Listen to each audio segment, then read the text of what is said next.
Dear friends, welcome to Inquest. ಈ ತರಗತಿಯಲ್ಲಿ 28ನೇ April 2022ರ ಪ್ರಚಲಿತ ಘಟನೆಗಳನ್ನ ಡಿಸ್ಕಸ್ ಮಾಡ್ತಾ ಇದ್ದೀವಿ.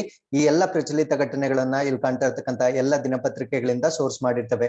And at the end of the presentation, we will have given Inquest challenge quiz. ಇದರಲ್ಲಿ first 10 students who give the correct answers will be acknowledged in the next presentation. And articles ಮಧ್ಯದಲ್ಲೂ ಕೂಡ ಒಂದು ಪ್ರಶ್ನೆಯನ್ನ ಕೇಳಿರ್ತೀವಿ, ಅದಕ್ಕೂ ಉತ್ತರವನ್ನ ನೀವು comment section ಅಲ್ಲಿ ಬರೀಬಹುದಾಗಿರುತ್ತೆ. ಈ ಎಲ್ಲ ಚಟುವಟಿಕೆಗಳು ನಿಮ್ಮ ಎಲ್ಲ ಸ್ಪರ್ಧಾತ್ಮಕ ಪರೀಕ್ಷೆಗಳಿಗೆ ಉಪಯುಕ್ತವಾಗಿರ್ತವೆ. So before getting into today's articles, these are the key answers of Inquest challenge number 146, and we appreciate Ishappa, Basamma, Siddesh, Purnima, Jeevan, Veeresh, Naveen, Jayalakshmi, Harish, Pavan, and many others also have given correct answers. Thank you very much for your participation. With this, let's get into the first article. So ಇವತ್ತಿನ ಮೊದಲನೇ article ಒಂದು hydro electric project ಅಥವಾ ಜಲ ವಿದ್ಯುತ್ ಯೋಜನೆ ಬಗ್ಗೆ discuss ಮಾಡ್ತಾ ಇದೀವಿ. ಸೊ ಈ ಒಂದು ಜಲ ವಿದ್ಯುತ್ ಯೋಜನೆಯ ಸ್ಥಾಪನೆಗೆ cabinet commission on economic affairs ಇಂದ ಅಪ್ರೂವಲ್ ಸಿಕ್ಕಿರತ್ತೆ. ಸೊ ಈ ಒಂದು ಹೈಡ್ರೋ ಎಲೆಕ್ಟ್ರಿಕ್ ಪ್ರಾಜೆಕ್ಟ್ ನ ನಾವು ಕ್ವಾರ್ ಹೈಡ್ರೋ ಎಲೆಕ್ಟ್ರಿಕ್ ಪ್ರಾಜೆಕ್ಟ್ ಅಂತ ಕರಿತೀವಿ. ಸೊ ಈ ಒಂದು ಕ್ವಾರ್ ಹೈಡ್ರೋ ಎಲೆಕ್ಟ್ರಿಕ್ ಪ್ರಾಜೆಕ್ಟ್ ನ ಒಂದು ವಿದ್ಯುತ್ ಜನರೇಷನ್ ಕೆಪಾಸಿಟಿ ಎಷ್ಟಿರಲಿದೆ ಅಂತ ಪ್ರಶ್ನೆ ಕೇಳಿದ್ರೆ 540 ಮೆಗಾವ್ಯಾಟ್ಸ್ ಅಷ್ಟು ಹೈಡ್ರೋ ಎಲೆಕ್ಟ್ರಿಸಿಟಿನ ಇಲ್ಲಿ ಪ್ರೊಡ್ಯೂಸ್ ಮಾಡ್ತಕ್ಕಂತ ಒಂದು ಕೆಪಾಸಿಟಿ ಇರುತ್ತೆ. ಹಾಗಿದ್ರೆ ಈ ಒಂದು ಪ್ರಾಜೆಕ್ಟ್ ನ ಎಲ್ಲಿ ಇಂಪ್ಲಿಮೆಂಟ್ ಮಾಡ್ಲಾಗ್ತಾ ಇದೆ ಅಂದ್ರೆ Kishtwar district of Jammu Kashmir. So Jammu ಮತ್ತು ಕಾಶ್ಮೀರದ ಕಿಶ್ತ್ವಾರ್ ಜಿಲ್ಲೆಯಲ್ಲಿ ಮಾಡ್ಲಾಗ್ತಾ ಇದೆ. ಸೊ ಯಾವ ನದಿ ಮೇಲೆ ಈ ಪ್ರಾಜೆಕ್ಟ್ ನ ಡೆವಲಪ್ ಮಾಡ್ತಾ ಇದ್ದಾರೆ ಅಂತ ಪ್ರಶ್ನೆ ಕೇಳಿದ್ರೆ ಚೆನಾಬ್ ಮೇಲೆ ಇದನ್ನ ಡೆವಲಪ್ ಮಾಡ್ತಾ ಇದ್ದಾರೆ. ಹಾಗಿದ್ರೆ ಇದನ್ನ ಇಂಪ್ಲಿಮೆಂಟ್ ಮಾಡ್ತಕ್ಕಂತ ಒಂದು ರೆಸ್ಪಾನ್ಸಿಬಿಲಿಟಿ ಯಾವ ಲಿಮಿಟೆಡ್ ಗೆ ಕೊಟ್ಟಿರ್ತಾರೆ ಅಂದ್ರೆ Chenab valley power project limited, private limited ಅಂತ ಕರಿತೀವಿ. ಸೊ ಇವರು ಈ ಒಂದು ಹೈಡ್ರೋ ಎಲೆಕ್ಟ್ರಿಕ್ ಪ್ರಾಜೆಕ್ಟ್ ನ ಇಂಪ್ಲಿಮೆಂಟ್ ಮಾಡ್ತಾ ಇದ್ದಾರೆ. ಸೊ ಮುಂಚೆನೆ ಎಲ್ಲಾ ಡೀಟೇಲ್ಸ್ ನಾನು ಹೇಳಿರ್ತೀನಿ. ಇದು ಜಮ್ಮು ಮತ್ತು ಕಾಶ್ಮೀರಗೆ ಸಂಬಂಧಪಟ್ಟಿರ್ತಕ್ಕಂಥ ಒಂದು ಜಲ ವಿದ್ಯುತ್ ಯೋಜನೆ ಆಗಿರುತ್ತೆ. ಸೊ ಈ ಒಂದು ಯೋಜನೆಯನ್ನ ಇಂಪ್ಲಿಮೆಂಟ್ ಮಾಡ್ತಕ್ಕಂಥ ಒಂದು ರೆಸ್ಪಾನ್ಸಿಬಿಲಿಟಿ ನಾನು ಮುಂಚೆನೆ ಹೇಳಿದಾಗೆ Chenab valley power project private limited ಗೆ ಕೊಟ್ಟಿರ್ತಾರೆ ಅಂತ ನಾನು ಎಕ್ಸ್ಪ್ಲೇನ್ ಮಾಡಿದ್ದೆ. ಸೊ ಈ ಒಂದು ಪ್ರೈವೇಟ್ ಲಿಮಿಟೆಡ್ ಬಗ್ಗೆ ಇನ್ ಸ್ವಲ್ಪ ಹೆಚ್ಚಿನ ಮಾಹಿತಿ ತಿಳ್ಕೊಳ್ಳೋದಾದ್ರೆ ಇದೊಂದು ಜಾಯಿಂಟ್ ವೆಂಚರ್ ಕಂಪನಿ ಆಗಿರುತ್ತೆ ಅಥವಾ ಒಂದು ಜಂಟಿ ಉದ್ಯಮವಾಗಿರುತ್ತೆ. ಸೊ ಯಾವುಗಳ ಮಧ್ಯ ಇರ್ತಕ್ಕಂಥ ಒಂದು ಜಂಟಿ ಉದ್ಯಮ ಅಂದ್ರೆ NHPC ಮತ್ತೆ JKSPDC ಅಂತ ಕರಿತೀವಿ. What is NHPC? National hydro electric power corporation ಅಂತ ಕರಿತೀವಿ. ಮತ್ತೆ Jammu and Kashmir state power development corporation ಅಂತ ಕರಿತೀವಿ. ಸೊ ಈ NHPC ಅನ್ನೋದು ಕೇಂದ್ರ ಸರ್ಕಾರಕ್ಕೆ ಸೇರಿರ್ತಕ್ಕಂಥ ಒಂದು ಕಾರ್ಪೊರೇಷನ್ ಆಗಿರುತ್ತೆ. JKSPDC ಅನ್ನೋದು ಜಮ್ಮು ಕಾಶ್ಮೀರಕ್ಕೆ ಸಂಬಂಧಪಟ್ಟಿರ್ತಕ್ಕಂಥ ಒಂದು ಕಾರ್ಪೊರೇಷನ್ ಆಗಿರುತ್ತೆ. ಸೊ ಇವರಿಬ್ರು ಜಂಟಿಯಾಗಿ ಒಂದು ಪ್ರೈವೇಟ್ ಲಿಮಿಟೆಡ್ ನ ಎಸ್ಟಾಬ್ಲಿಷ್ ಮಾಡಿರ್ತಾರೆ. ಸೊ ಅದನ್ನ ನಾವು ವ್ಯಾಲಿ ಪವರ್ ಅಂದ್ರೆ Chenab valley power private limited ಅಂತ ಕರಿತೀವಿ. ಸೊ ಇವರಿಬ್ರು ಕೂಡ ಶೇರಿಂಗ್ ಮಾಡ್ತಾರೆ. ಅಂದ್ರೆ ಈ ಒಂದು ಪ್ರಾಜೆಕ್ಟ್ ನ ಡೆವಲಪ್ ಮಾಡ್ಲಿಕ್ಕೆ ಕೇಂದ್ರ ಸರ್ಕಾರ ಮತ್ತು ಜಮ್ಮು ಕಾಶ್ಮೀರದಿಂದ ಫಂಡ್ ಶೇರಿಂಗ್ ಆಗುತ್ತೆ. ಹಾಗಿದ್ರೆ ಆ ಫಂಡ್ ಶೇರಿಂಗ್ ಯಾವ ರೀತಿ ಆಗುತ್ತೆ ಅಂದ್ರೆ 51% ಬಂದು NHPC ಯ ಮುಖಾಂತರ, ಅಂದ್ರೆ ಸಿಂಪಲ್ ಆಗಿ ಹೇಳ್ಬೇಕಾದ್ರೆ ಕೇಂದ್ರ ಸರ್ಕಾರದ ಮುಖಾಂತರ 51%, ಮತ್ತೆ ಜಮ್ಮು ಮತ್ತು ಕಾಶ್ಮೀರದ ಮುಖಾಂತರ 49% ಅಷ್ಟು ಫಂಡ್ ನ ಶೇರ್ ಮಾಡಿಕೊಳ್ಳುವುದರ ಮುಖಾಂತರ ಈ ಒಂದು ಪ್ರಾಜೆಕ್ಟ್ ನ ಡೆವಲಪ್ ಮಾಡ್ಲಿಕ್ಕೆ ಒಂದು ಅಪ್ರೂವಲ್ ಸಿಕ್ಕಿರುತ್ತೆ. ಸೊ ಈ ಒಂದು ಪ್ರಾಜೆಕ್ಟ್ ನ ನಾನು ಮುಂಚೆನೆ ಹೇಳ್ದಾಗೆ ಚೆನಾಬ್ ನದಿಯಲ್ಲಿ ಮೇಲೆ ಕಟ್ತಾ ಇರ್ತಕ್ಕಂಥ ಒಂದು ಪ್ರಾಜೆಕ್ಟ್ ಇದಾಗಿರುತ್ತೆ. ಹಾಗಿದ್ರೆ ಈ ಚೆನಾಬ್ ನದಿಯನ್ನ ತಿಳ್ಕೊಳ್ಳೋದಕ್ಕಿಂತ ಮುಂಚೆ ಒಂದು ಟ್ರೀಟಿ ಬರುತ್ತೆ ಅಥವಾ ಒಂದು ಒಪ್ಪಂದ ಬರುತ್ತೆ. ಇದನ್ನ ನಾವು ಇಂಡಸ್ ವಾಟರ್ ಟ್ರೀಟಿ ಅಥವಾ ಸಿಂಧೂ ನದಿ ಒಪ್ಪಂದ ಅಂತ ಕರಿತೀವಿ. ಸೊ ಇದ್ರ ಬಗ್ಗೆ ನಾವು ಕಂಪ್ಲೀಟ್ ಆಗಿ ಡಿಸ್ಕಸ್ ಮಾಡ್ತಾ ಬರೋಣ. ಯಾಕಂದ್ರೆ ಈ ಇಂಡಸ್ ವಾಟರ್ ಟ್ರೀಟಿ ಬಗ್ಗೆ ಸಾಕಷ್ಟು ಎಕ್ಸಾಮ್ಸ್ ಅಲ್ಲಿ ರಿಪೀಟೆಡ್ ಆಗಿ ಕ್ವೆಶನ್ಸ್ ಆಗಿರುತ್ತೆ. ಹಾಗಿದ್ರೆ ಈ ಇಂಡಸ್ ವಾಟರ್ ಟ್ರೀಟಿ ಅನ್ನೋದು ಯಾವ ಎರಡು ರಾಷ್ಟ್ರಗಳ ನಡುವೆ ಆಗಿರ್ತಕ್ಕಂಥ ಒಂದು ಟ್ರೀಟಿ ಅಂದ್ರೆ ಪಾಕಿಸ್ತಾನ ಮತ್ತು ಭಾರತದ ನಡುವೆ ಆಗಿರ್ತಕ್ಕಂಥ ಒಂದು ಟ್ರೀಟಿ ಆಗಿರುತ್ತೆ. ಸೊ ಏನಕ್ಕೋಸ್ಕರ ಇದನ್ನ ಮಾಡಿದ್ದಾರೆ ಅಂದ್ರೆ ಈ ಇಂಡಸ್ ನದಿ ಏನಿದೆ ಮತ್ತೆ ಅದರ ಟ್ರಿಬ್ಯೂಟರೀಸ್ ಅಥವಾ ಉಪನದಿಗಳೇನಿದಾವೆ, ಸೊ ಇವುಗಳ ನೀರಿನ ಹಂಚಿಕೆ ಬಗ್ಗೆ ಭಾರತ ಮತ್ತು ಪಾಕಿಸ್ತಾನದ ನಡುವೆ ಡಿಸ್ಪ್ಯೂಟ್ ಇರುತ್ತೆ. ಈ ಒಂದು ಡಿಸ್ಪ್ಯೂಟ್ ನ ಮಧ್ಯವರ್ತಿಕೆಯನ್ನ ವಹಿಸಿ, ಆರ್ಬಿಟ್ರೇಷನ್ ಅಂತ ನಾವೇನ್ ಕರಿತೀವಿ, ಯಾರು ಅಂದ್ರೆ ವರ್ಲ್ಡ್ ಬ್ಯಾಂಕ್ ಅಥವಾ ವಿಶ್ವ ಬ್ಯಾಂಕ್ ನವರು ಮಧ್ಯವರ್ತಿಯನ್ನ ವಹಿಸಿ ಇಬ್ಬರ ನಡುವೆ ಒಂದು ಒಪ್ಪಂದವನ್ನ ಮಾಡ್ಕೊಂಡಿರ್ತೀವಿ. ಅದನ್ನ ನಾವು ಇಂಡಸ್ ವಾಟರ್ ಟ್ರೀಟಿ ಅಂತ ಕರಿತೀವಿ. ಸೊ ಈ ಒಂದು ಒಪ್ಪಂದವನ್ನ ನಾವು ಸೆಪ್ಟೆಂಬರ್ 19, 1960ರಲ್ಲಿ ಸಹಿ ಹಾಕಿರಲಾಗಿರುತ್ತೆ. ಸೊ ಈ ಒಂದು ಒಪ್ಪಂದ ಅಷ್ಟು ಈಸಿ ಆಗಿರೋದಿಲ್ಲ. 8 ವರ್ಷಗಳ ಕಾಲ ಒಂದು ನೆಗೋಸಿಯೇಷನ್ ಮಾಡುವುದರ ಮುಖಾಂತರ ಈ ಒಂದು ಒಪ್ಪಂದಕ್ಕೆ ನಾವು ಸಹಿ ಹಾಕಿರ್ತೀವಿ. ಹಾಗಿದ್ರೆ ಈ ನದಿಗಳ ಹಂಚಿಕೆ ಹೇಗಾಗಿರುತ್ತೆ ಅನ್ನೋದನ್ನ ನೋಡೋದಾದ್ರೆ ಈ ನದಿಗಳು ಅಂದ್ರೆ ಭಾರತ ಮತ್ತು ಪಾಕಿಸ್ತಾನಕ್ಕೆ ಸಂಬಂಧಪಟ್ಟಿರ್ತಕ್ಕಂಥ ನದಿಗಳೇನಿರುತ್ತೆ, ಸೊ ಇದನ್ನ 2 ಕ್ಯಾಟಗರೀಸ್ ಆಗಿ ಡಿವೈಡ್ ಮಾಡ್ತಾರೆ. ಒಂದನ್ನ ವೆಸ್ಟರ್ನ್ ರಿವರ್ಸ್ ಅಂತ ಕರೀತಾರೆ, ಇನ್ನೊಂದನ್ನ ಈಸ್ಟರ್ನ್ ರಿವರ್ಸ್ ಅಂತ ಕರೀತಾರೆ. ಸೊ ವೆಸ್ಟರ್ನ್ ರಿವರ್ಸ್ ಏನೇನಿರುತ್ತೆ, ಯಾವ್ದಾವ್ದು ಅಂದ್ರೆ ಚೆನಾಬ್, ಜೀಲಂ ಮತ್ತೆ ಇಂಡಸ್. ಸೊ ಇಲ್ಲಿ ನೋಡ್ಬೋದು, ಇದು ಇಂಡಸ್ ಆಗಿರುತ್ತೆ, ಇದು ಜೈಲಂ ಆಗಿರುತ್ತೆ, ಇದು ಚೆನಾಬ್ ಆಗಿರುತ್ತೆ. ಫಾರ್ ಎಕ್ಸಾಂಪಲ್ ನಾನು ಇಂಡಿಯಾನ ಇಲ್ಲಿ ಅಪ್ರಾಕ್ಸಿಮೇಟ್ ಆಗಿ ನಾನು ಇಲ್ಲಿ ಡಿವೈಡ್ ಮಾಡಿದಾಗ, ಸೊ ಈ ಕಡೆ ಬರ್ತಕ್ಕಂಥದನ್ನ ನಾವು ವೆಸ್ಟರ್ನ್ ರಿವರ್ಸ್ ಅಂತ ಕರಿಬಹುದು, ಈ ಕಡೆ ಬರೋದನ್ನ ನಾವು ಈಸ್ಟರ್ನ್ ರಿವರ್ಸ್ ಅಂತ ಕರಿಬಹುದು. ಸೊ ವೆಸ್ಟರ್ನ್ ರಿವರ್ಸ್ ಎಲ್ಲ ಪಾಕಿಸ್ತಾನಕ್ಕೆ ಹತ್ತಿರ ಇರೋದ್ರಿಂದ ಈ ವೆಸ್ಟರ್ನ್ ರಿವರ್ಸ್ ಮೇಲೆ ಸಂಪೂರ್ಣ ರೈಟ್ಸ್ ಏನಿರುತ್ತೆ ಅಥವಾ ಸಂಪೂರ್ಣ ಹಕ್ ಏನಿರುತ್ತೆ, ಸೊ ಇದನ್ನ ಪಾಕಿಸ್ತಾನಕ್ಕೆ ಕೊಡ್ಲಾಗತ್ತೆ. ಯಾವ ವೆಸ್ಟರ್ನ್ ರಿವರ್ಸ್ ಅದ್ಯಾವ್ದು ಅಂದ್ರೆ ಚೆನಾಬ್, ಜಿಲಾಬ್ ಮತ್ತೆ ಇಂಡಸ್ ಏನಿರುತ್ತೆ. ಬಟ್ ಈ ಒಂದು ನದಿಗಳು ಭಾರತ ದೇಶದ ಮುಖಾಂತರ ಹಾದು ಹೋಗುವ ಕಾರಣದಿಂದ ಭಾರತಕ್ಕೆ ನಾನ್ ಕನ್ಸಂಪ್ಟಿವ್ ಯೂಸ್ ಏನಿರುತ್ತೆ ಅದಕ್ಕೆ ಅಧಿಕಾರವನ್ನ ಕೊಟ್ಟಿರ್ತಾರೆ. ಸೊ ಇಲ್ಲಿ ನಾವು ಅರ್ಥ ಮಾಡ್ಕೊಳ್ಬೇಕಾಗಿರ್ತಕ್ಕಂಥ ಟರ್ಮಿನಾಲಜಿ ಯಾವುದು ಅಂದ್ರೆ ನಾನ್ ಕನ್ಸಂಪ್ಟಿವ್ ಯೂಸ್. ಏನಿದು ನಾನ್ ಕನ್ಸಂಪ್ಟಿವ್ ಯೂಸ್ ಅಂದ್ರೆ, ಫಾರ್ ಎಕ್ಸಾಂಪಲ್ ಇವಾಗ ಚೆನಾಬ್. ಸೊ ಚೆನಾಬ್ ನದಿ ಮೇಲೆ ನಾವು ಹೈಡ್ರೋ ಎಲೆಕ್ಟ್ರಿಕ್ ಪ್ರಾಜೆಕ್ಟ್ ನಾವು ಎಸ್ಟಾಬ್ಲಿಷ್ ಮಾಡ್ತಾ ಇದ್ವಿ. ಬಟ್ ಈ ನದಿ ಮೇಲೆ ಸಂಪೂರ್ಣ ಹಕ್ಕು ಯಾರಿಗಿರುತ್ತೆ? ವೆಸ್ಟರ್ನ್ ರಿವರ್ಸ್, ಇವು ಪಾಕಿಸ್ತಾನಕ್ಕೆ ಇರುತ್ತೆ. ಆದ್ರೂ ಕೂಡ ನಾವು ಹೈಡ್ರೋ ಎಲೆಕ್ಟ್ರಿಕ್ ಪ್ರಾಜೆಕ್ಟ್ ನ ಡೆವಲಪ್ ಮಾಡ್ತಾ ಇದೀವಿ. ಈ ಹೈಡ್ರೋ ಎಲೆಕ್ಟ್ರಿಕ್ ಪ್ರಾಜೆಕ್ಟ್ ನ ನಾವು ನಾನ್ ಕನ್ಸ್ಯೂಮ್ಟಿವ್ ಪರ್ಪಸ್ ಅಂತ ಕರಿತೀವಿ. ಅಂದ್ರೆ ಅಲ್ಲಿ ನೀರನ್ನ ನಾವು ಏನ್ ಯೂಸ್ ಮಾಡ್ತೀವಿ ಅದು ಮತ್ತೆ ಚೆನಾಬ್ ನದಿಗೆ ಹರಿದು ಮುಂದೆ ಹಾದು ಹೋಗುತ್ತದೆ. ಆ ನೀರಿನ ಕ್ವಾಂಟಿಟಿ ಏನಿರುತ್ತೆ ಅದು ಕಡಿಮೆ ಆಗೋದಿಲ್ಲ. ಅದನ್ನ ನಾವು ನಾನ್ ಕನ್ಸ್ಯೂಮ್ಟಿವ್ ಯೂಸ್ ಅಂತ ಕರಿತೀವಿ. ಫಾರ್ ಎಕ್ಸಾಂಪಲ್ ಇದೇ ನೀರನ್ನ ನಾವು ಅಗ್ರಿಕಲ್ಚರಲ್ ಪರ್ಪಸ್ಗೆ ಯೂಸ್ ಮಾಡಿದ್ರೆ, ಅಂದ್ರೆ ಕೃಷಿ ಚಟುವಟಿಕೆಗಳಿಗೆ ಯೂಸ್ ಮಾಡಿದಾಗ ಆ ವಾಟರ್ ಭೂಮಿಯಲ್ಲಿ ಹಿಂಗುತ್ತೆ. ಸೊ ಇದರಿಂದ ಆ ನೀರಿನ ಕ್ವಾಂಟಿಟಿ ಕಡಿಮೆ ಆಗುತ್ತೆ. ಸೊ ಅದನ್ನ ನಾವು ಕನ್ಸಂಪ್ಟಿವ್ ಪರ್ಪಸ್ ಅಂತ ಕರಿತೀವಿ. ಸೊ ನಾವು ಚೆನಾಬ್ ರಿವರ್ ನ ಕನ್ಸಂಪ್ಟಿವ್ ಪರ್ಪಸ್ಗೆ ಯೂಸ್ ಮಾಡ್ಕೊಳ್ಳಿಕ್ಕೆ ಇಂಡಸ್ ವಾಟರ್ ಟ್ರೀಟಿ ಪ್ರಕಾರ ನಮ್ಗೆ ಅಧಿಕಾರ ಇರೋದಿಲ್ಲ. ಅರ್ಥ ಆಯ್ತಲ್ವಾ? ಸೊ ಈ ಒಂದು ಕಾನ್ಸೆಪ್ಟ್ ನ ನಾವು ನಾನ್ ಕನ್ಸಂಪ್ಟಿವ್ ಮತ್ತೆ ಕನ್ಸಂಪ್ಟಿವ್ ಪರ್ಪಸ್ ಅಂತ ಕರಿತೀವಿ. ಸೊ ಹಾಗಿದ್ರೆ ಈಸ್ಟರ್ನ್ ರಿವರ್ಸ್ ಯಾವ್ದು? ಸಟ್ಲೇಜ್, ಬಿಯಾಸ್ ಮತ್ತೆ ರಾವಿ ಏನಿರುತ್ತೆ, ಸೊ ಇದರ ಮೇಲೆ ಸಂಪೂರ್ಣ ಹಕ್ಕು ಭಾರತ ದೇಶಕ್ಕೆ ಕೊಡ್ಲಾಗುತ್ತೆ. ಹಾಗಿದ್ರೆ ನಮ್ಗೆ ಪರೀಕ್ಷೆಗಳಲ್ಲಿ ಸಾಮಾನ್ಯವಾಗಿ ಈ ನದಿಗಳು ಎಲ್ಲಿ ಒರಿಜಿನೇಟ್ ಆಗುತ್ತೆ, ಉಗಮ ಆಗುತ್ತೆ ಅಂತ ಪ್ರಶ್ನೆಗಳು ಕೇಳ್ತಾ ಇರ್ತಾರೆ. ಸೊ ಅದನ್ನ ನಾವು ಡಿಸ್ಕಸ್ ಮಾಡ್ತಾ ಬರೋಣ. First Indus. ಸೊ ಇಂಡಸ್ ಬಂದು ಇಲ್ಲಿ ನೋಡಿ, ಇದು ಟಿಬೆಟ್ ನಲ್ಲಿ ಉಗಮ ಆಗ್ತಕ್ಕಂತ ಒಂದು ನದಿ ಆಗಿರುತ್ತೆ. ಸೊ ಅದಾದ್ಮೇಲೆ ನೆಕ್ಸ್ಟ್ ಬಂದು ಜೀಲಂ. ಸೊ ಜೀಲಂ ಬಂದು ಜಮ್ಮು ಕಾಶ್ಮೀರದಲ್ಲಿ ಉಗಮ ಆಗ್ತಕ್ಕಂತ ಒಂದು ನದಿ ಆಗಿರುತ್ತೆ.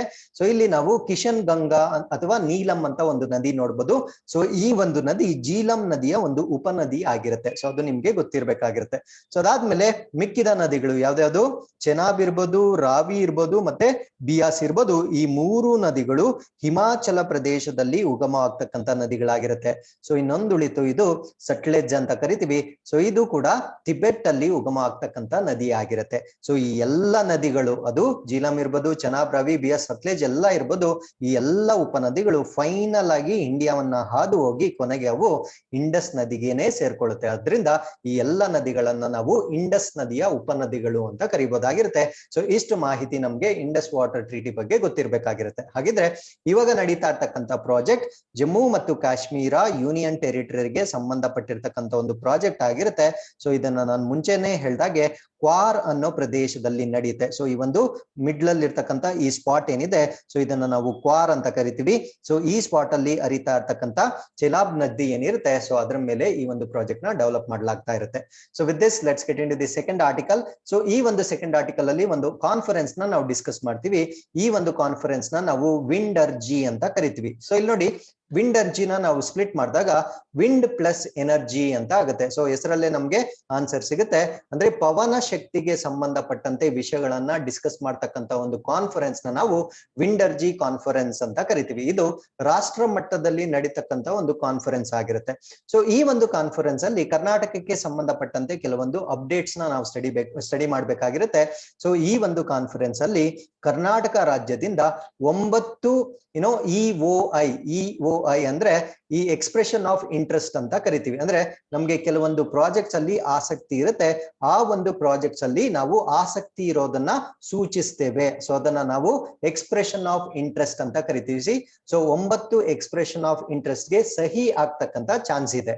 ಈ 9 ಎಕ್ಸ್ಪ್ರೆಷನ್ ಆಫ್ ಇಂಟ್ರೆಸ್ಟ್ ಯಾವುದಕ್ಕೆ ಸಂಬಂಧಪಟ್ಟಿದ್ದು ಅಂದ್ರೆ ರಿನ್ಯೂವಬಲ್ ಎನರ್ಜಿ ಅಥವಾ ನವೀಕರಿಸಬಹುದಾದ ಇಂಧನ ವಲಯಕ್ಕೆ ಸಂಬಂಧಪಟ್ಟಂತೆ ಇರ್ತಕ್ಕಂಥ ಒಂದು ಪ್ರಾಜೆಕ್ಟ್ ಆಗಿರುತ್ತೆ. ಸೊ ಈ ಆರ್ಟಿಕಲ್ ಕೂಡ ನಿಮ್ಗೆ ಜನರಲ್ ಸ್ಟಡೀಸ್ ಮತ್ತೆ ಎನ್ವಿರಾನ್ಮೆಂಟ್ ರಿಲೇಟೆಡ್ ಇಶ್ಯೂಸ್ ಬಂದಾಗ ಕಂಪಲ್ಸರಿ ನೀವು ವೇ ಫಾರ್ವರ್ಡ್ ಅಲ್ಲಿ ಇದನ್ನ ಮೆನ್ಷನ್ ಮಾಡಬಹುದಾಗಿರುತ್ತೆ. Very very important article. So ಕರ್ನಾಟಕದಿಂದ ಯಾರು ಈ ಇಒಐಗೆ ಇಂಟ್ರೆಸ್ಟ್ ನ ಎಕ್ಸ್ಪ್ರೆಸ್ ಮಾಡ್ತಾ ಇದ್ದಾರೆ ಅಂದ್ರೆ KREDL ಅಂತ ಕರಿತೀವಿ. ಸೊ ಅದನ್ನ ನಾವು Karnataka renewable energy development limited ಅಥವಾ ಕರ್ನಾಟಕ ನವೀಕರಿಸಬಹುದಾದ ಇಂಧನ ಅಭಿವೃದ್ಧಿ ಲಿಮಿಟೆಡ್ ಅಂತ ಕರಿತೀವಿ. ಸೊ ನಾವು 9 ಎಕ್ಸ್ಪ್ರೆಷನ್ ಆಫ್ ಇಂಟ್ರೆಸ್ಟ್ ಗೆ ಇಲ್ಲಿ ಆಸಕ್ತಿಯನ್ನ ವ್ಯಕ್ತಪಡಿಸಿರ್ತೇವೆ. ಸೊ ನಾನು ಮುಂಚೆನೆ ಹೇಳಿದಾಗೆ ಎಕ್ಸ್ಪ್ರೆಷನ್ ಆಫ್ ಇಂಟ್ರೆಸ್ಟ್ ಏನು ಅಂದ್ರೆ ಇದೊಂದು ಇನ್ಫಾರ್ಮಲ್ ಡಿಕ್ಲರೇಷನ್ ಆಗಿರುತ್ತೆ. ಅಂದ್ರೆ ನಾವು ಇದನ್ನ ಮಾಡಬಹುದು ಅನ್ನೋದರ ಒಂದು ಡಿಕ್ಲರೇಷನ್ ನಾವು ಕೊಡ್ತಾ ಇರ್ತೀವಿ. ಸೊ ಇದರಲ್ಲಿ ನಾವು ಪಾಸಿಬಲ್ ಬೈಯಿಂಗ್ ಪ್ರೈಸ್, ಸೊ ಈ ಒಂದು ಪ್ರಾಜೆಕ್ಟ್ ನ ನಾವು ಬೈ ಮಾಡ್ಲಿಕ್ಕೆ ಎಷ್ಟು ಹಣವನ್ನ ಸ್ಪೆಂಡ್ ಮಾಡಬಹುದು ಅನ್ನೋದ್ರ ಬಗ್ಗೆ ಕೂಡ ಈ ಒಂದು EOI ಅಲ್ಲಿ ನಾವು ಎಕ್ಸ್ಪ್ರೆಸ್ ಮಾಡಿರ್ತೀವಿ. ಸೊ ಅದಾದ್ಮೇಲೆ ಈ ವಿಂಡರ್ಜಿ ಬಗ್ಗೆ ಇನ್ನೂ ಹೆಚ್ಚಿನ ಮಾಹಿತಿಯನ್ನ ತಿಳ್ಕೊಳ್ಳೋದಾದ್ರೆ ಇದು 3 ದಿನಗಳ ಒಂದು ಕಾನ್ಫರೆನ್ಸ್ ಆಗಿರುತ್ತೆ. ಸೊ ಈ ಒಂದು ಕಾನ್ಫರೆನ್ಸ್ ನ Indian wind turbine manufacturers association and PDA trade fair private limited ಇವರು ಆಯೋಜನೆ ಮಾಡ್ತಕ್ಕಂತ ಒಂದು ಕಾನ್ಫರೆನ್ಸ್ ಇದಾಗಿರಲಿದೆ. ಸೊ ನಮ್ಗೆ ಈ ವಿಂಡರ್ಜಿ ಅನ್ನೋದನ್ನ ಯಾರು ಆಯೋಜನೆ ಮಾಡ್ತಾರೆ ಅನ್ನೋ ಪ್ರಶ್ನೆ ಕೂಡ ಬರ್ಬೋದು. ಸೊ ಅದನ್ನ ನೋಡ್ಕೊಳ್ಳಿ. Indian wind turbine manufacturer association ಮತ್ತೆ PDA trade fair private limited in New Delhi, ನವದೆಹಲಿಯಲ್ಲಿ ಇರ್ತಕ್ಕಂತ ಇವರು ಈ ಒಂದು ವಿಂಡರ್ಜಿನ ಎವ್ರಿ ಇಯರ್ ಆರ್ಗನೈಸ್ ಮಾಡ್ತಾರೆ. ಸೊ ಇವಾಗ ನಾವು ಡಿಸ್ಕಸ್ ಮಾಡ್ತಾ ಇರ್ತಕ್ಕಂಥದ್ದು 4th ಎಡಿಷನ್ ಆಗಿರುತ್ತೆ. ಸೊ 4ನೇ ಆವೃತ್ತಿಯ ವಿಂಡರ್ಜಿ ಆಗಿರುತ್ತೆ. ಸೊ ಇಲ್ಲಿ ಬೇಸಿಕಲಿ ಅವ್ರು ಏನನ್ನ ಡಿಸ್ಕಸ್ ಮಾಡ್ತಾರೆ ಅಂದ್ರೆ ವಿಂಡ್ ಎನರ್ಜಿ ಇವೆಂಟ್, ಅಂದ್ರೆ ಪವನ ಶಕ್ತಿಗೆ ಸಂಬಂಧಪಟ್ಟಿರ್ತಕ್ಕಂಥ ಒಂದು ಇವೆಂಟ್ ಆಗಿರುತ್ತೆ. ಸೊ ಇಲ್ಲಿ ಏನು ಡಿಸ್ಕಸ್ ಮಾಡ್ತಾರೆ ಅಂದ್ರೆ India's transition on clean energy, ಅಂದ್ರೆ ಭಾರತ ಈ ಒಂದು ಹಸಿರು ಇಂಧನ ಏನಿರುತ್ತೆ ಅಥವಾ ಸ್ವಚ್ಛ ಇಂಧನ ಏನಿರುತ್ತೆ ಅದರ ಪರಿವರ್ತನೆಗಾಗಿ ಬೇಕಾಗಿರ್ತಕ್ಕಂಥ ವಿಷಯಗಳ ಬಗ್ಗೆ ಇಲ್ಲಿ ಚರ್ಚೆ ಮಾಡಲಾಗುತ್ತೆ. ಅದ್ರ ಜೊತೆಗೆ potentiality, possibility and development of technology and hurdles in wind energy sector, ಅಂದ್ರೆ ಈ ಪವನ ಶಕ್ತಿ ವಲಯ ಏನಿರುತ್ತೆ ಸೊ ಅದರಲ್ಲಿ ಭಾರತದ ಸಾಮರ್ಥ್ಯತೆ ಏನು ಮತ್ತೆ ಅದರ ಸಾಧ್ಯತೆ ಏನು, ಅಂದ್ರೆ ಅದು ಎಕನಾಮಿಕಲಿ ಕೂಡ ಫೀಸಿಬಲ್ ಆಗಬೇಕು. ನಾವು ಎಲ್ಲಾ ಪ್ರಾಜೆಕ್ಟ್ಸ್ ಅಲ್ಲೂ ಕಂಪ್ಲೀಟ್ ಆಗಿ ಇನ್ವೆಸ್ಟ್ ಮಾಡಕ್ ಆಗೋದಿಲ್ಲ. ಸೊ ಅದು ಸಾಧ್ಯತೆ ಕೂಡ ಇರಬೇಕು, ಅದನ್ನು ಕೂಡ ಚರ್ಚೆ ಮಾಡಲಾಗುತ್ತೆ. ಅದಾದ್ಮೇಲೆ ಇದಕ್ಕೆ ಸಂಬಂಧಪಟ್ಟಂತೆ ಟೆಕ್ನಾಲಜಿ ಡೆವಲಪ್ಮೆಂಟ್ ಅಥವಾ ಅಭಿವೃದ್ಧಿ ಅಥವಾ ತಂತ್ರಜ್ಞಾನ ಅಭಿವೃದ್ಧಿ ಏನಿರುತ್ತೆ, ಅದಾದ್ಮೇಲೆ ಈ ಒಂದು ವಿಂಡ್ ಎನರ್ಜಿಗೆ ಸಂಬಂಧಪಟ್ಟಂತೆ ಇರ್ತಕ್ಕಂಥ ಹರ್ಡಲ್ಸ್ ಅಥವಾ ಅಡೆತಡೆಗಳೇನಿರುತ್ತೆ ಸೊ ಅದನ್ನು ಕೂಡ ಇಲ್ಲಿ ಚರ್ಚೆ ಮಾಡಲಾಗುತ್ತೆ. ಸೊ ಅದಾದ್ಮೇಲೆ ಈ ಎಲ್ಲಾ 9 ಎಕ್ಸ್ಪ್ರೆಷನ್ ಆಫ್ ಇಂಟ್ರೆಸ್ಟ್ ಗೆ ನಾವು ಸಹಿ ಹಾಕಿ ಅದೇನಾದ್ರೂ ರಿಯಲೈಸ್ ಆದ್ರೆ ಈ ಕರ್ನಾಟಕ ರಾಜ್ಯದ ಈ ರಿನ್ಯೂಯಬಲ್ ಎನರ್ಜಿ ಇನ್ಸ್ಟಾಲೇಷನ್ ಕೆಪಾಸಿಟಿ ಏನಿರುತ್ತೆ ಅಥವಾ ನವೀಕರಿಸಬಹುದಾದ ಇಂಧನ ಸ್ಥಾಪಿತ ಸಾಮರ್ಥ್ಯ ಏನಿರುತ್ತೆ ಸೊ ಇದು 9.2 ಗಿಗಾವ್ಯಾಟ್ ಅಷ್ಟು ಹೆಚ್ಚಾಗ್ತಕ್ಕಂತ ಎಲ್ಲ ಸಾಧ್ಯತೆ ಇರುತ್ತೆ. ಹಾಗಿದ್ರೆ ಯಾವ ಯಾವ ಇನ್ವೆಸ್ಟರ್ಸ್ ಜೊತೆ ನಾವು ಎಕ್ಸ್ಪ್ರೆಷನ್ ಆಫ್ ಇಂಟ್ರೆಸ್ಟ್ ನ ನಾವು ಪ್ರಪೋಸ್ ಮಾಡ್ತಾ ಇದೀವಿ ಅಂದ್ರೆ ಟಾಟಾ ಪವರ್, ರಿನ್ಯೂ ಪವರ್ ಮತ್ತೆ ಟೊರೆಂಟ್ ಪವರ್ ಅಂತ ಕರಿತೀವಿ. ಸೊ ಈ ಹೂಡಿಕೆದಾರರ ಮೇಲೆ ನಾವು ಎಕ್ಸ್ಪ್ರೆಷನ್ ಆಫ್ ಇಂಟ್ರೆಸ್ಟ್ ನ ನಾವು ಇಲ್ಲಿ ಪ್ರಪೋಸ್ ಮಾಡ್ತಾ ಇದ್ದೇವೆ. ಸೊ ಆ ಒಂದು ವಿಂಡರ್ಜಿ ಕಾನ್ಫರೆನ್ಸ್ ಏನ್ ನಡೀತೆ ಸೊ ಇದು ಭಾರತ ದೇಶದ ಎಕ್ಸ್ಪರ್ಟ್ಸ್ ಮಾತ್ರವಲ್ಲದೆ ಬೇರೆ ದೇಶಗಳ ಡೆಲಿಗೇಟ್ಸ್ ಅಥವಾ ಪ್ರತಿನಿಧಿಗಳು ಕೂಡ ಇಲ್ಲಿ ಭಾಗವಹಿಸ್ತಾರೆ.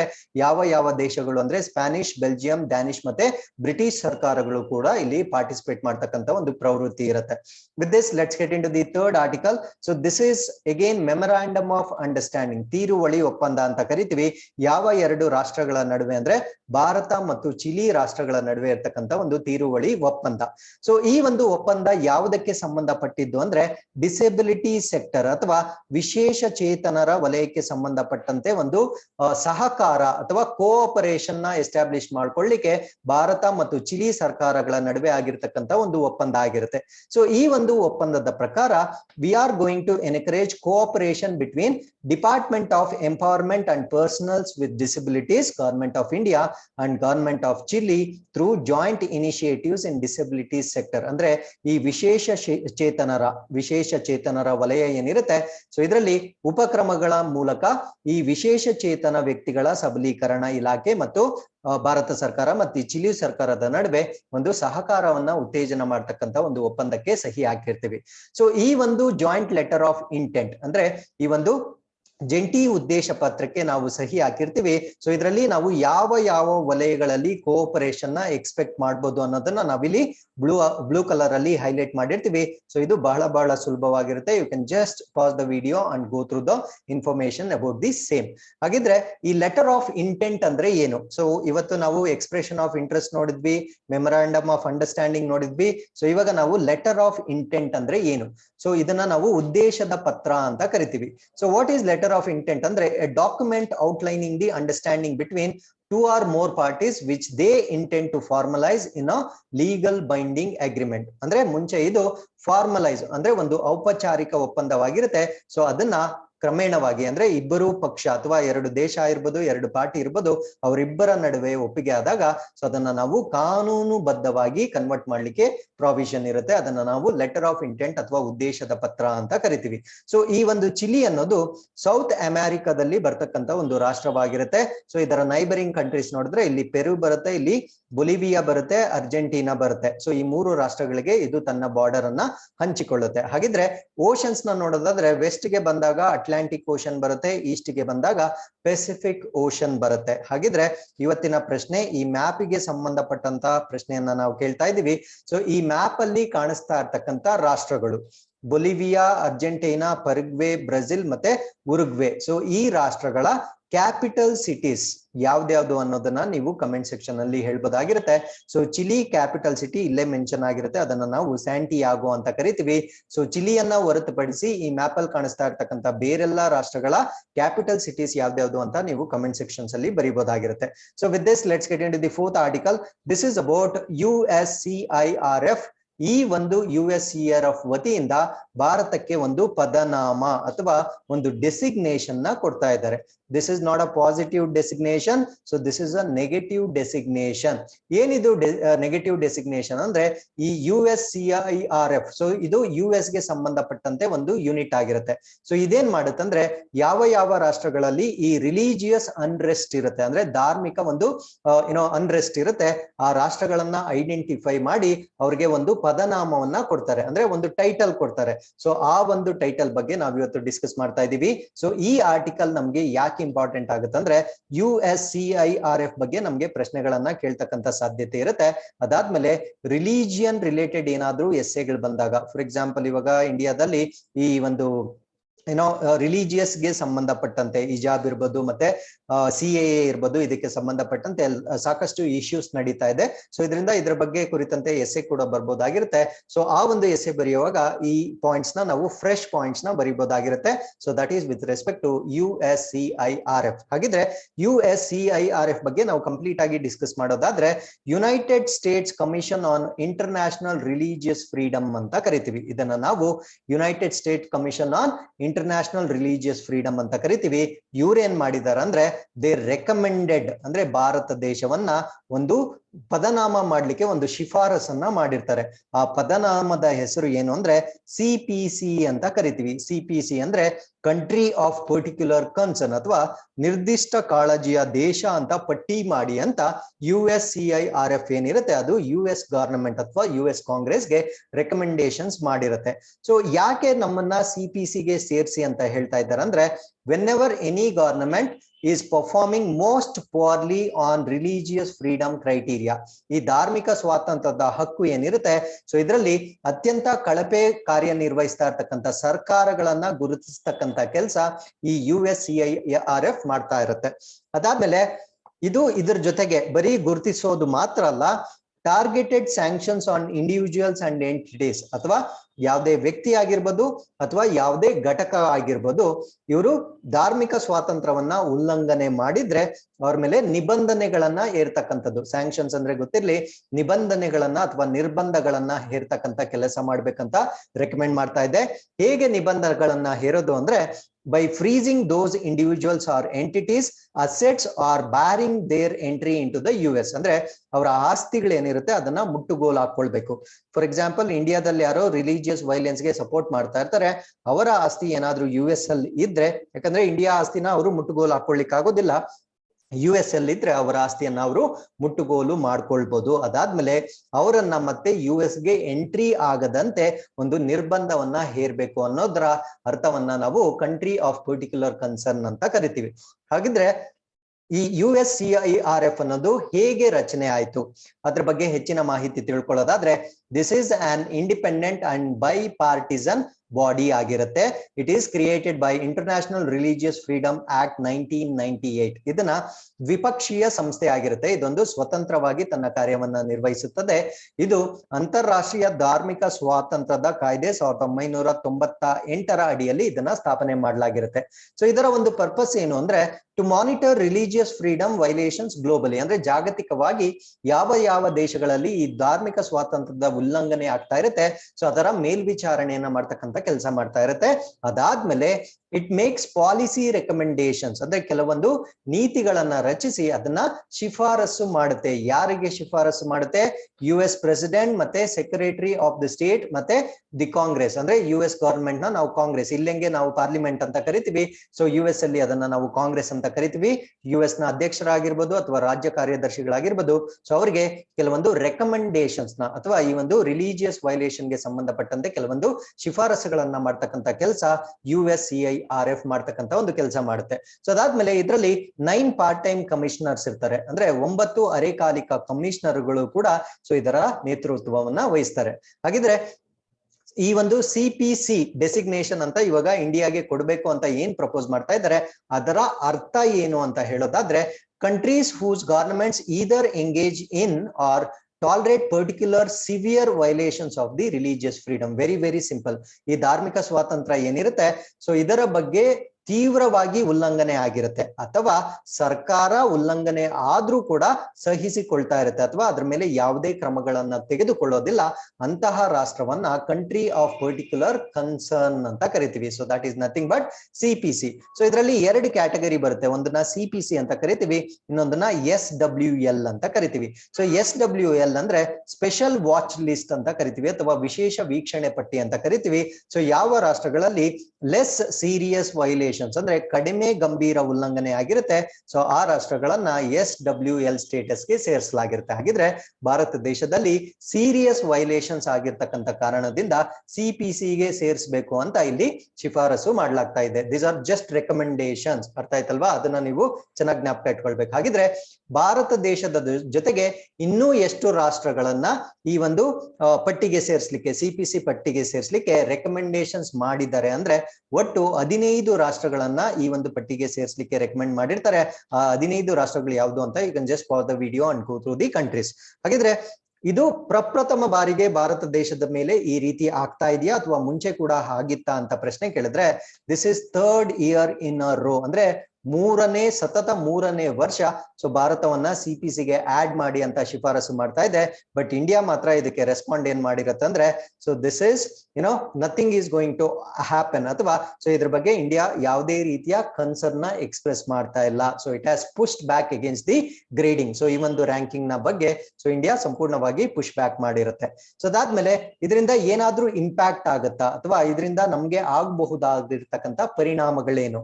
ಸೊ ಪರಿಣಾಮ ಏನು ಅಂದ್ರೆ ವೆರಿ ಸಿಂಪಲ್. ಸೊ ಈ ಒಂದು ರೆಕಮೆಂಡೇಶನ್ಸ್ ಏನಿರುತ್ತೆ, it is not binding on the US government, ಅಂದ್ರೆ ಈ ಶಿಫಾರಸುಗಳನ್ನ ಕಡ್ಡಾಯವಾಗಿ ಅನುಸರಿಸಲೇಬೇಕು ಅಂತ US ಸರ್ಕಾರದ ಮೇಲೆ ಯಾವುದೇ ನಿಬಂಧನೆಗಳು ಇರೋದಿಲ್ಲ. ಅದ್ರ ಜೊತೆಗೆ ಪಾಸ್ಟ್ ಅಲ್ಲಿ ಅಂದ್ರೆ ಈ ಒಂದು ಭೂತ ಕಾಲದಲ್ಲೂ ಕೂಡ ಅವ್ರು ಏನೇನು ರೆಕಮೆಂಡೇಶನ್ಸ್ ನ ಮಾಡಿರ್ತಾರೆ ಅವ್ ಯಾವುದನ್ನು ಕೂಡ US ಗವರ್ಮೆಂಟ್ ರಿಯಲೈಸ್ ಮಾಡಿರೋದಿಲ್ಲ. ಹಾಗಿರೋದ್ರಿಂದ ಸೊ ಈ ಒಂದು USCIRF ಏನಿರುತ್ತೆ ಮತ್ತೆ ಇದರ ಸ್ಟೇಟಸ್ ಏನಿರುತ್ತೆ ಅದ್ರ ಮೇಲೆ ಭಾರತ ಚಿಂತೆ ಮಾಡ್ತಕ್ಕಂತ ಅವಶ್ಯಕತೆ ಇಲ್ಲ. ಬಟ್ ಇದು ನಿಮ್ಗೆ ಎಕ್ಸಾಮ್ ಅಲ್ಲಿ ಡೆಫಿನೆಟ್ಲಿ ಬರೀಬಹುದಾಗಿರ್ತಕ್ಕಂಥ ಒಂದು ಕಾನ್ಸೆಪ್ಟ್ ಆಗಿರುತ್ತೆ. ಅದಾದ್ಮೇಲೆ USCIRF ಬಗ್ಗೆ ಪ್ರಶ್ನೆಗಳನ್ನ ಕೂಡ ಕೇಳಬಹುದಾದಂತ ಸಾಧ್ಯತೆ ಇರುತ್ತೆ.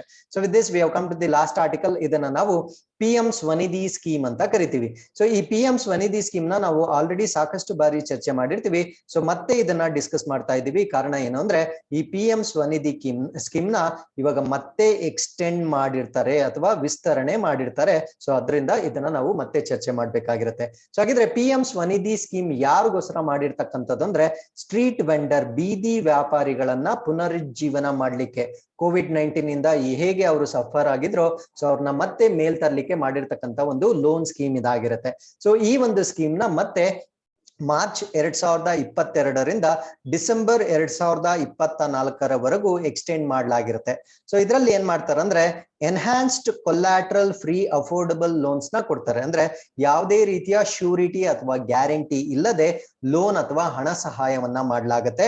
ಅದಾದ್ಮೇಲೆ ಈ ಡಿಜಿಟಲ್ ಟ್ರಾನ್ಸಾಕ್ಷನ್ ನ ಮಾಡ್ಲಿಕ್ಕೆ ಅಥವಾ ಈ ಡಿಜಿಟಲ್ ವಹಿವಾಟುವನ್ನ ಮಾಡ್ಲಿಕ್ಕೆ ಹೆಚ್ಚಾಗಿ ಸಹಕಾರ ಮಾಡಲಾಗುತ್ತೆ. ಸೊ ಇದರಿಂದ ಸ್ಟ್ರೀಟ್ ವೆಂಡರ್ಸ್ ಮತ್ತೆ ಅವರ ಒಂದು ಫ್ಯಾಮಿಲಿ ಏನಿರುತ್ತೆ ಅವರ ಸೋಶಿಯೋ ಎಕನಾಮಿಕ್ ಡೆವಲಪ್ಮೆಂಟ್ ಅಥವಾ ಸಾಮಾಜಿಕ ಆರ್ಥಿಕ ಅಭಿವೃದ್ಧಿ ಅಂತ ಏನ್ ಕರಿತೀವಿ ಸೊ ಅದು ಮಾಡ್ಲಿಕ್ಕೆ ಸಹಾಯ ಆಗ್ತಕ್ಕಂಥ ಒಂದು ಸ್ಕೀಮ್ ಇದಾಗಿರುತ್ತೆ. ಹಾಗಿದ್ರೆ ಎಷ್ಟು ಲೋನ್ ಕೊಡ್ತಾರೆ ಅಂದ್ರೆ 10,000ವರೆಗೆ ಕಂಪ್ಲೀಟ್ ಆಗಿ ಶ್ಯೂರಿಟಿ ಇಲ್ಲದೆ ಲೋನ್ ಅನ್ನ ಕೊಡ್ತಾರೆ. ಸೊ ಇದರಿಂದ 1.2 ಕೋಟಿ ನಾಗರಿಕರಿಗೆ ಸಹಾಯ ಆಗ್ತಕ್ಕಂತ ಒಂದು ಎಕ್ಸ್ಪೆಕ್ಟೇಷನ್ಸ್ ಇರುತ್ತೆ. ಸೊ ಇಲ್ಲಿಗೆ ಇವತ್ತಿನ ಎಲ್ಲಾ ಪ್ರಚಲಿತ ಘಟನೆಗಳು ಕಂಪ್ಲೀಟ್ ಆಗಿರುತ್ತೆ. With this we have come to InQuest challenge number 147. You can just pause the video, go through the questions and give us the answers. So once again, I'll meet you tomorrow with tomorrow's current affairs. Till then, keep reading and thank you very much for watching.